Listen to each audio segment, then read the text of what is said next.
আসসালামু আলাইকুম। সকাল ৯টা বেজে ২৫ মিনিট। আজ শুক্রবার। বাংলাদেশ বেতার কক্সবাজার। স্থানীয় খবরে স্বাগত জানাচ্ছি শামীম আক্তার।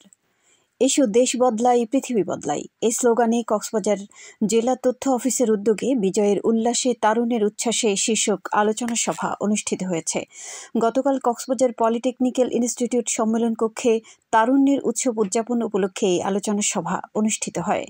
পলিটেকনিক্যাল ইনস্টিটিউটের অধ্যক্ষ ইঞ্জিনিয়ার প্রদীপ্ত শিখার সভাপতিত্বে এতে জেলা তথ্য অফিসার মোহাম্মদ আব্দুস সাত্তার, জেলা প্রাথমিক শিক্ষা অফিসার মোহাম্মদ শাহিন মিয়া, জেলা শিশু বিষয়ক কর্মকর্তা আহসানুল হক সহ অন্যান্যরা উপস্থিত ছিলেন।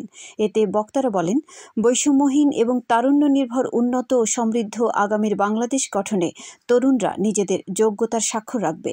এ সময় শিক্ষকবৃন্দ ও শিক্ষার্থীরা উপস্থিত ছিলেন। অনুষ্ঠানের শুরুতে জুলাই অনির্বাণ ও গণমুক্তি, অনিবার্য প্রামাণ্যচিত্র এবং নতুন বাংলাদেশ বিনির্মাণে তরুণদের ভূমিকা শীর্ষক তথ্যচিত্র উপস্থাপন করা হয়। তারুণ্যের উৎসব ২০২৫ উপলক্ষে এসো দেশ বদলাই পৃথিবী বদলাই স্লোগানে কুতুবদিয়া উপজেলা প্রশাসনের উদ্যোগে বীজ ম্যারাথন অনুষ্ঠিত হয়েছে। গতকাল বরঘুপ সমুদ্র সৈকতে এই ম্যারাথনের উদ্বোধন করেন উপজেলা নির্বাহী কর্মকর্তা ক্যাথওয়িং-প্রো মারমা। ম্যারাথনে উপজেলার বিভিন্ন শিক্ষা প্রতিষ্ঠানের শিক্ষার্থী সহ নানা শ্রেণী পেশার মানুষ অংশ নেন। উদ্বোধনী অনুষ্ঠানে উপজেলা নির্বাহী কর্মকর্তা বলেন, এই আয়োজন যুব সমাজকে সুস্থ ও কর্মঠ রাখার পাশাপাশি সামাজিক পরিবর্তনেও গুরুত্বপূর্ণ ভূমিকা রাখবে। এ সময় উপজেলা সহকারী কমিশনার ভূমি মোহাম্মদ সাদাত হোসেন, উপজেলা কৃষি কর্মকর্তা মোহাম্মদ রফিকুল ইসলাম, যুব উন্নয়ন কর্মকর্তা মোহাম্মদ মাইনুদ্দিন সহ সংশ্লিষ্টরা উপস্থিত ছিলেন।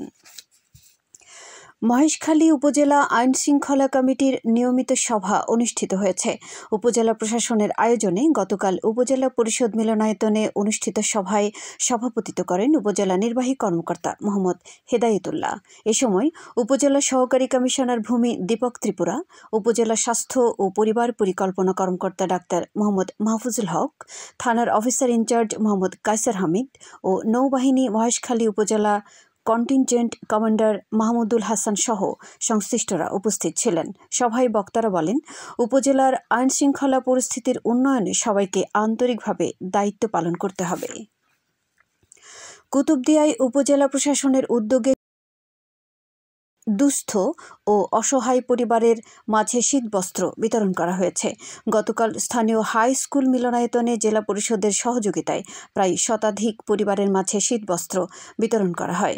এ উপলক্ষে অনুষ্ঠিত আলোচনা সভায় প্রধান অতিথি ছিলেন জেলা পরিষদের প্রধান নির্বাহী কর্মকর্তা মোহাম্মদ আল ফারুক।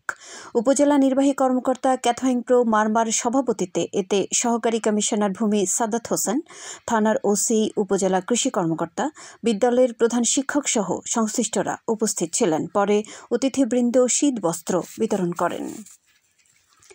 টেকনাফে উচ্চ ফলনশীল হাইব্রিড জাতের পেঁপে চাষ করে আর্থিকভাবে স্বাবলম্বী হচ্ছেন চাষিরা। স্থানীয় কয়েকজন চাষি জানান, এ জাতের পেঁপে চাষ করতে প্রথমে কিছুটা পরিশ্রম করতে হলেও পরবর্তীতে ফলন আসলে আর পরিশ্রম করতে হয় না, সারা বছরই ফলন পাওয়া যায়। খেতে সুস্বাদু ও মিষ্টি হওয়ায় বাজারে হাইব্রিড জাতের পেঁপের প্রচুর চাহিদা রয়েছে। পাকা পেঁপে ছাড়াও কাঁচা পেঁপে বিক্রি করে সংসারের দৈনন্দিন খরচ মেটানো যায়। ফলে চাষিরা উচ্চ ফলনশীল হাইব্রিড জাতের পেঁপে চাষে ঝুঁকছে। উপজেলা কৃষি কর্মকর্তা মোহাম্মদ জাকিরুল ইসলাম জানান, পতিত জমি, পাহাড়ের ঢালে ও উঁচু জমিতে এ জাতের পেঁপের চাষ বেশি হয়। উপজেলার হোয়াইকং, নীলা সদর এই 3টি ইউনিয়নে 15 হেক্টর জমিতে হাইব্রিড জাতের পেঁপের চাষ হয়েছে। আবহাওয়া এখন জানিয়ে দিচ্ছি বাঁকখালী নদীর মোহনা ও সংলগ্ন এলাকার সামুদ্রিক জোয়ার ভাটার সময়সূচি। আজ ভাটা শুরু হয়েছে সকাল 11:37 চলবে সন্ধ্যা 6:05 পর্যন্ত। জোয়ার শুরু হবে সন্ধ্যা 6:05, চলবে রাত 11:54 পর্যন্ত। সবশেষে পর্যটক বার্তা। পর্যটন নগরী কক্সবাজারে আগত ভ্রমণ পিয়াসুদের সাগরের পানিতে নামার পূর্বে সাবধানতা অবলম্বন করার জন্য অনুরোধ করা হচ্ছে। যারা সাঁতারে দক্ষ নন তাদের পানিতে বেশি দূর যাওয়া উচিত নয়। ভাটার সময় স্রোতের সাগরমুখী টান প্রবল হওয়ায় সাগরের গভীরে ভেসে যাওয়া এমনকি প্রাণহানির আশঙ্কা থাকে। সেই সাথে পর্যটকদের স্বাস্থ্যবিধি মেনে চলার পরামর্শ দেওয়া হচ্ছে। খবর শেষ হলো। আমাদের পরবর্তী খবর প্রচারিত হবে আজ দুপুর 2টা বেজে 55 মিনিটে।